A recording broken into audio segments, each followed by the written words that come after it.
नमस्ते मेरे प्यारे दोस्तों। आज मैं आपके साथ एक ऐसी बात करने जा रही हूँ जो हमारे दिल के बहुत करीब है। हमारा जीवन, हमारी सेहत और वो सुनहरे दिन जो हम 60 की उम्र के बाद जीना चाहते हैं। शुरू करने से पहले मैं आपको भगवत गीता की एक पंक्ति याद दिलाना चाहती हूँ जो मेरे लिए बहुत खास है। युक्ताहार विहारस्य युक्त चेष्टस्य कर्मसु युक्त स्वप्नाव बोधस्य योगो भवतिदु। खा, इसका मतलब है कि अगर हम अपने खाने, अपने रोज के कामों और अपनी नींद में संतुलन रखें तो यह संतुलन हमारे सारे दुखों को दूर कर सकता है। और सच कहूं, यही संतुलन हमें लंबी और खुशहाल जिंदगी देता है।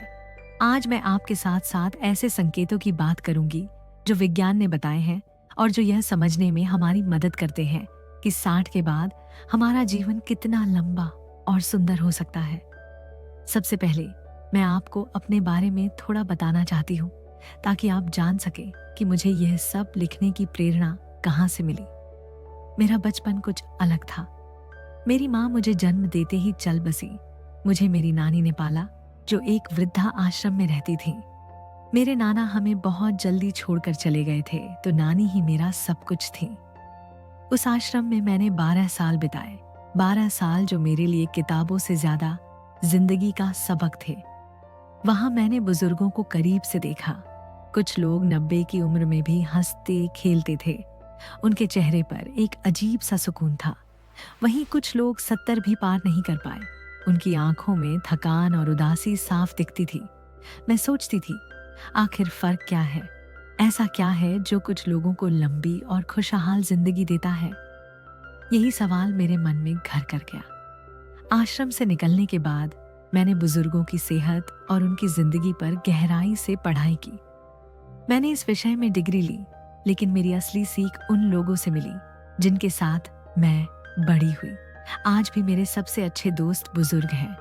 उनकी बातों में जो शांति और समझ है वो मुझे कहीं और नहीं मिलती। मैंने धार्मिक ग्रंथ भी पढ़े, भगवत गीता, बाइबल, गौतम बुद्ध के उपदेश और यहाँ तक कि चीनी दर्शन की किताबें जैसे ताओ ते चिंग। हर जगह एक ही बात मिली, जीवन का मतलब सिर्फ सांस लेना नहीं बल्कि हर सांस को खुशी और सेहत से भरना है। मुझे यकीन है कि मेरी सीख और अनुभव आपके लिए कुछ अच्छा लेकर आएंगे। तो चलिए आप सबके साथ मिलकर इस जीवन को और खुशगवार बनाते हैं। अब बात करते हैं उन 7 संकेतों की जो बताते हैं कि आप 60 की उम्र के बाद कितने साल और जी सकते हैं। ये संकेत कोई जादू नहीं है बल्कि आपके रोजमर्रा की छोटी छोटी आदतों में छुपे हैं। ये वो निशानियां हैं जो आपके शरीर, मन और आत्मा की सेहत को दर्शाती हैं। मैं हर संकेत को गहराई से समझाऊंगी और यह भी बताऊंगी कि आप इन्हें कैसे बेहतर बना सकते हैं। पहला संकेत है आपकी चाल, वो रफ्तार जिसके साथ आप कदम बढ़ाते हैं। क्या आपने कभी गौर किया कि आप कितनी जल्दी या आराम से चलते हैं? ये छोटी सी बात आपकी सेहत का बहुत बड़ा राज खोलती है। वैज्ञानिकों ने कई शोध किए, जैसे journal of the American medical association में छपा एक अध्ययन जिसमें पाया गया कि 60 साल से ज्यादा उम्र के लोग जो तेज और स्थिर कदमों से चलते हैं, उनकी औसत आयु उन लोगों से ज्यादा होती है जो धीमे या लड़खड़ाते हुए चलते हैं। आपकी चाल आपकी मांसपेशियों की ताकत, दिल की सेहत और फेफड़ों की क्षमता का आईना है। अगर आप तेज चलते हैं तो इसका मतलब है कि आपका शरीर ऑक्सीजन को अच्छे से इस्तेमाल कर रहा है और आपका ब्लड सर्कुलेशन भी ठीक है। लेकिन अगर आप धीमे चलते हैं या जल्दी थक जाते हैं तो यह एक संकेत हो सकता है कि आपके शरीर को थोड़ी मेहनत की जरूरत है। मुझे याद है, आश्रम में एक दादी थी, 82 साल की। वो हर सुबह बाजार जाती थी और उनकी चाल इतनी तेज थी कि हम बच्चे भी कभी कभी पीछे रह जाते थे। एक दिन मैंने उनसे पूछा, दादी आप इतनी तेज कैसे चलती हैं? वो हंसते हुए बोली, बेटी मैं रोज सुबह पार्क में टहलती हूँ, बस यही मेरा टॉनिक है। उनकी बात ने मुझे सोचने पर मजबूर कर दिया कि शायद जवानी उम्र से नहीं बल्कि हरकत से आती है। अगर आपको लगता है कि आपकी चाल धीमी हो गई है तो परेशान मत होइए। आज से ही छोटी शुरुआत करें। रोज 10 मिनट टहलें, सुबह पार्क में पेड़ों के बीच या शाम को घर के आसपास की गली में। धीरे धीरे समय बढ़ाएं, आरामदायक जूते पहने, ताकि आपके कदमों को सहारा मिले। अगर गिरने का डर है तो शुरू में किसी का सहारा लें। धीरे धीरे आपकी चाल में सुधार आएगा और आप महसूस करेंगे कि आपका शरीर पहले से ज्यादा चुस्त है। चलते वक्त अपने आसपास की सुंदरता को देखें, पंछियों की चहचहाहट सुनें, हवा को महसूस करें।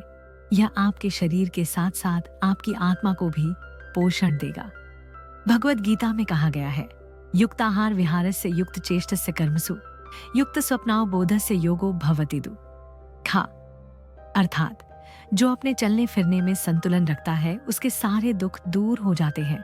तो चलिए अपनी चाल को संतुलित बनाएं। दूसरा संकेत है आपके हाथों की ताकत। आपके हाथ कितने मजबूत हैं, यह भी आपकी सेहत का एक बड़ा संकेत है। क्या आप आसानी से जार का ढक्कन खोल लेते हैं या बाजार से थैला उठाने में हाथ कांपते हैं? वैज्ञानिकों का कहना है कि हाथों की ताकत आपकी मांसपेशियों की सेहत, हड्डियों की मजबूती और पूरे शरीर की शक्ति को दर्शाती है। द लांसेट में छपे एक शोध के मुताबिक जिन लोगों के हाथों की पकड़ मजबूत होती है उनकी मृत्यु दर कम होती है। इसका कारण यह है कि हाथों की ताकत आपके दिल और फेफड़ों की सेहत से जुड़ी है। कमजोर पकड़ हार्ट अटैक या स्ट्रोक जैसी बीमारियों का संकेत हो सकती है। आश्रम में एक अंकल थे, 78 साल के। वो हर सुबह एक छोटी रबर की गेंद को मजे मजे में दबाते थे। एक दिन मैंने उनसे पूछा, अंकल ये क्या करते रहते हैं? वो बोले, बेटी इससे मेरे हाथ सख्त रहते हैं और अब मैं अपने पोते का बैग भी उठा लेता हूँ। उनकी बात में सच्चाई थी। छोटी मेहनत ने उनकी जिंदगी को आसान बना दिया था। अगर आपके हाथ कमजोर लगते हैं तो इन आसान तरीकों को आजमाएं। एक नरम रबर की गेंद लें और दिन में 10 से 15 बार दबाएं। पानी की छोटी बोतल को दिन में कई बार उठाए रखें। रोजमर्रा के काम जैसे बर्तन धोना या कपड़े निचोड़ना भी आपके हाथों को ताकत देते हैं। धीरे धीरे आपके हाथों में जोश आएगा और आप खुद को पहले से ज्यादा मजबूत पाएंगे। अपने हाथों से कुछ बनाएं, शायद एक छोटी सी पेंटिंग या मिट्टी का बर्तन। ये न सिर्फ आपकी मांसपेशियों को सक्रिय करेगा बल्कि आपको रचनात्मक संतुष्टि भी देगा जो मन को खुश रखती है। बाइबल में कहा गया है, ताकत और सम्मान उसका आभूषण है और वह आने वाले दिनों में हंसेगी। प्रोवर्ब्स 31:25। अपने हाथों को मजबूत बनाइए ताकि आप हंसते हुए हर दिन का स्वागत कर सकें। तीसरा संकेत है आपकी थाली में क्या है। आप जो खाते हैं वही आपकी उम्र को तय करता है। विज्ञान कहता है कि ताजे फल, हरी सब्जियां, मोटा अनाज जैसे ज्वार, बाजरा और अच्छी चर्बी जैसे मूंगफली, बादाम, घी खाने वाले लोग न सिर्फ लंबा जीते हैं बल्कि बीमारियों से भी दूर रहते हैं। हार्वर्ड मेडिकल स्कूल के एक शोध के अनुसार जो लोग मेडिटेरेनियन डाइट, फल, सब्जियां, मछली, जैतून का तेल अपनाते हैं उनकी उम्र औसतन 7 से 10 साल बढ़ सकती है। दूसरी ओर ज्यादा तला हुआ खाना, चीनी और प्रोसेस्ड फूड आपके शरीर को कमजोर करते हैं। आश्रम में हमारा खाना बहुत सादा था, रोटी, दाल, हरी सब्जी और कभी कभी फल, लेकिन वहां के लोग तंदुरुस्त थे।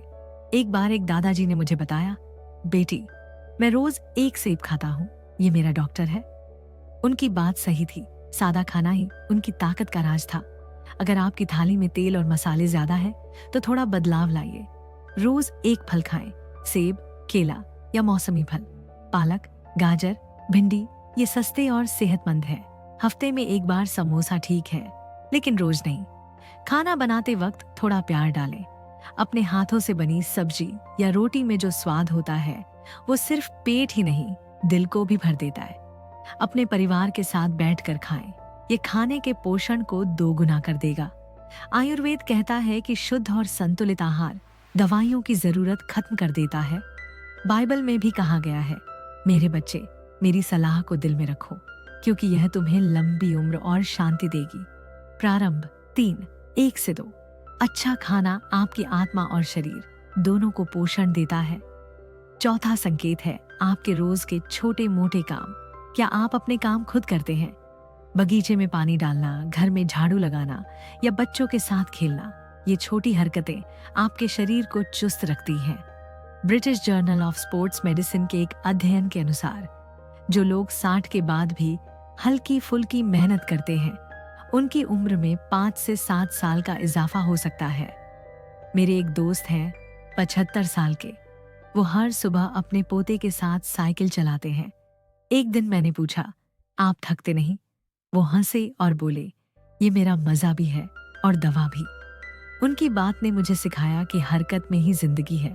अगर आप दिन भर बैठे रहते हैं तो इन छोटे कामों को अपनाएं। बर्तन धोए, कपड़े तह करें या 10 मिनट बगीचे में काम करें। बच्चों के साथ गेंद खेलें, ये मजेदार भी है। इन कामों को मजे में बदल दें। संगीत चलाएं और नाचते हुए झाड़ू लगाएं। यह आपके शरीर को ऊर्जा देगा और चेहरे पर मुस्कान लाएगा। कबीर जी ने ठीक ही कहा था, करनी कठिन है पर करनी ही पड़ती है, तो क्यों ना इसे मजेदार बनाएं। गौतम बुद्ध ने कहा था, शरीर को स्वस्थ रखना हमारा कर्तव्य है, वरना हमारा मन मजबूत नहीं रह पाएगा। अपने शरीर को हरकत दें ताकि आपका मन भी खुश रहे। 5वां संकेत है, आपका दिमाग कितना तेज है। आपकी याददाश्त और सोचने की शक्ति भी आपकी उम्र का आईना है। न्यूरोलॉजी पत्रिका में छपे एक शोध के मुताबिक जो लोग अपने दिमाग को सक्रिय रखते हैं, नई चीजें सीखते हैं, किताबें पढ़ते हैं, वे लंबे और स्वस्थ जीते हैं। आश्रम में एक दादी थी जो 85 की उम्र में भी पहेलियां सुलझाती थी। वो कहती थी, ये मेरा दिमाग का व्यायाम है। उनकी याददाश्त इतनी तेज थी कि वो हर बच्चे का जन्मदिन याद रखती थी। अपने दिमाग को तेज करने के लिए रोज कुछ नया करें। शतरंज खेलें, सुडोकू सुलझाएं या अपने बच्चों से मोबाइल चलाना सीखें। रोज 10 पन्ने किताब पढ़ें। अगर कुछ भूल जाए, जैसे चश्मा कहाँ रखा, तो हंस लें, यह उम्र का हिस्सा है। सीखने को एक खेल बनाएं। अपने नाती पोतियों के साथ मिलकर कुछ नया करें। शायद एक कहानी लिखें या कोई गीत बनाएं। ये आपके दिमाग को तेज करेगा और रिश्तों को मजबूत भी। भगवद गीता कहती है, बुद्धियुक्तो जहातिह उभे सुकृत दुष्कृते। गीता 2:50। अर्थात बुद्धि से युक्त व्यक्ति अच्छे बुरे कर्मों से मुक्त हो जाता है। अपने दिमाग को तेज रखें, यह आपकी सबसे बड़ी ताकत है। 6वां संकेत है, आपके रिश्तों की गर्मी। आपके दोस्त, परिवार और वो छोटी छोटी गपशप, ये सब आपकी उम्र को बढ़ाते हैं। American journal of public health के अनुसार जो लोग अपने चाहने वालों से जुड़े रहते हैं, उनका दिल और दिमाग तंदुरुस्त रहता है। अकेलापन सिगरेट जितना खतरनाक हो सकता है। आश्रम में लोग एक दूसरे से बातें करते थे, हंसते थे। जो अकेले रहते थे वो जल्दी बीमार पड़ जाते थे। ये देखकर मुझे समझ आया कि रिश्ते हमारी सेहत का आधार है। आज किसी पुराने दोस्त को फोन करें। पड़ोस में किसी से चाय पर गपशप करें। हर हफ्ते एक बार अपने परिवार या दोस्तों के साथ हंसी मजाक का दौर रखें। कोई पुरानी याद ताजा करें या साथ में खाना बनाएं। ये न सिर्फ आपके रिश्तों को गहरा करेगा, बल्कि आपके मन को भी हल्का करेगा। गौतम बुद्ध ने कहा, संगति अच्छे लोगों की करो क्योंकि यह तुम्हें शांति देती है। अपने रिश्तों को समय दे, यह आपकी सबसे बड़ी पूंजी है। 7वां और आखिरी संकेत है, आपकी नींद और सुकून। रात की अच्छी नींद और दिन का सुकून, यह आपकी सेहत का सबसे बड़ा खजाना है। स्लीप जर्नल के अनुसार 7 से 8 घंटे सोने वाले और तनाव से दूर रहने वाले लोग लंबी उम्र पाते हैं। नींद वह वक्त है जब आपका शरीर खुद को ठीक करता है और तनाव उसे तोड़ता है। आश्रम में एक दादाजी थे जो हर रात 9 बजे सो जाते थे। वो कहते थे, बेटी, नींद मेरी सबसे अच्छी दोस्त है। उनकी शांति उनके चेहरे पर झलकती थी। रात को जल्दी सोए, सोने से पहले 1 गिलास गर्म दूध पिए या कोई अच्छी किताब पढ़ें। दिन में 10 मिनट प्रकृति के साथ बिताएं। फूलों को देखें, हवा को महसूस करें। हर दिन 5 मिनट शांत बैठें और गहरी सांस लें। अपने मन को कहें, सब ठीक है। ये छोटा सा ध्यान आपके तनाव को पिघला देगा और नींद को गहरी बनाएगा। बाइबल कहती है, शांति में लेट जाओ और सो जाओ, क्योंकि प्रभु ही तुम्हें सुरक्षा देता है। अपने मन को शांत रखें, यह आपकी सबसे बड़ी दवा है। तो दोस्तों, ये थे वो 7 संकेत। आपकी चाल, आपके हाथों की ताकत, आपका खाना, रोज के छोटे मोटे काम, आपके दिमाग की तेजी, आपके रिश्तों की मिठास और आपकी नींद और सुकून। इनमें से हर एक को आप आज से बेहतर कर सकते हैं। 10 मिनट की सैर, एक दोस्त को फोन या रात को 15 मिनट पहले सोना, बस इतना ही काफी है। जिंदगी सिर्फ सालों की गिनती नहीं, बल्कि हर पल को जीने की कला है। मेरी कोशिश थी कि इन संकेतों में मैं कुछ ऐसी वैल्यू जोड़ूं जो आपके लिए प्रेरणा बने। इसे अपने दोस्तों के साथ बांटें और अपने जीवन को और हसीन बनाएं। आप सबकी लंबी और खुशहाल